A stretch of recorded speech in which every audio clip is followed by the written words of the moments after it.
think the one thing that I enjoy more than crocheting is collecting yarn. If you're new here, my name's Summer and I mostly make crochet content. I've got a pretty big yarn collection, at least by my own standards, and I know that a lot of the yarn was purchased impulsively. So my goal this year for 2026 is to use up all of the yarn that I've purchased up over the last 10 years. The first project that I want to work up is something with this Bernat Pipsqueak yarn. I purchased it on sale and I had every intention to make something with these, but along the last 5, 7, 10 years, I really don't remember what it is that I wanted to make, which is incredibly sad because this yarn is very squishy, it's very soft, it's fluffy, and it is anything and everything that you would want in a yarn. The only problem is the stitch definition is pretty terrible. So if you are not used to feeling for your stitches, it'll be harder to work with. I think that is one of the reasons why I usually put this back into my yarn tub and I don't work with it. However, on my TikTok, I asked if anyone had any ideas for what to make with this, and I got a couple of requests to make a bucket hat.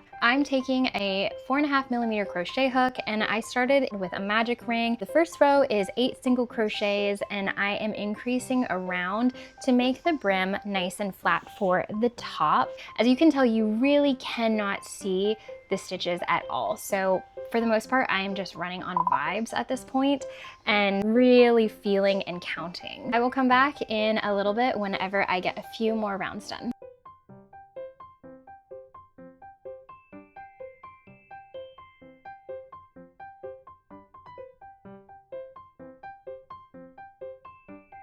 After a few rows of increases, I'm noticing that the piece is starting to warp a little bit, so I think the next row I'm just going to do no increases to see if I can balance this out. I will say that after working with this yarn for the last 30 or so minutes, it has gotten a lot easier. You can start to feel the stitches more, and if you actually pull this apart and hold it up to the light, you can see the stitches just a little bit.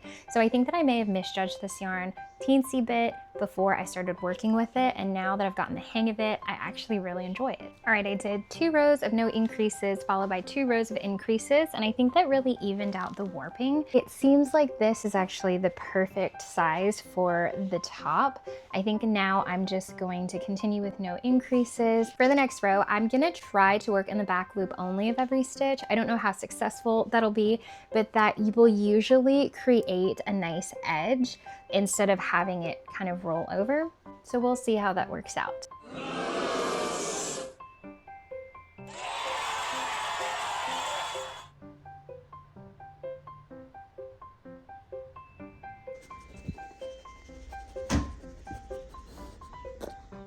It's been a few days since I started working on that bucket hat project, and honestly, I haven't made any progress. It was a pretty busy weekend. I'm hoping to make some progress today. We'll see how much I can get done.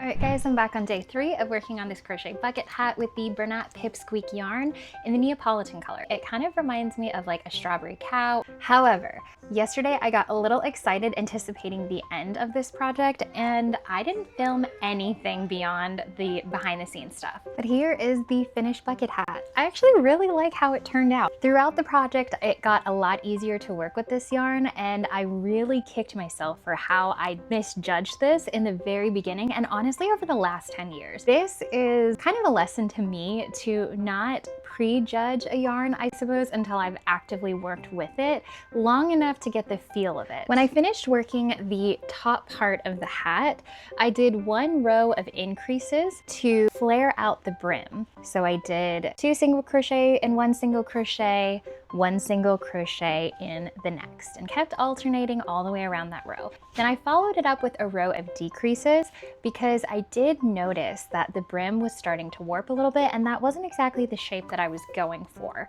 After that, I followed up with a couple rows of no increases again to get the finished look.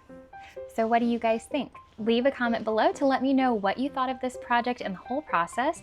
And thank you to the 2 girls who sent me this recommendation for making a crochet bucket hat.